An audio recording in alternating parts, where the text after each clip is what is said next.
Halo, Habari. salama. Mm. Naongea na Kingwendu. We nani? Mimi ni mtangazaji wa Shinazi FM, Wa wapi? wa Shinazi FM ya Bukoba. Ndio. Naam.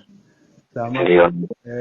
Na Kingwendu sawa. Mimi ni mfuatiliaji, nakuwa nafuatilia, nimeona umeshuti na msanii wa Bukoba, so nikajiuliza Mjomba. Njomba, nikajiuliza Kingwendu atakuwa Bukoba. So Nilikuwa naye hapa jana. eh Nilikuwa naye jana Bukoba, bahati nzuri jana yeye ameenda Mureba. Nimebaki mimi. Kwa hiyo sasa hivi upo Bukoba Kingwendu? Niko Bukoba na kesho naondoka. Jamani, yani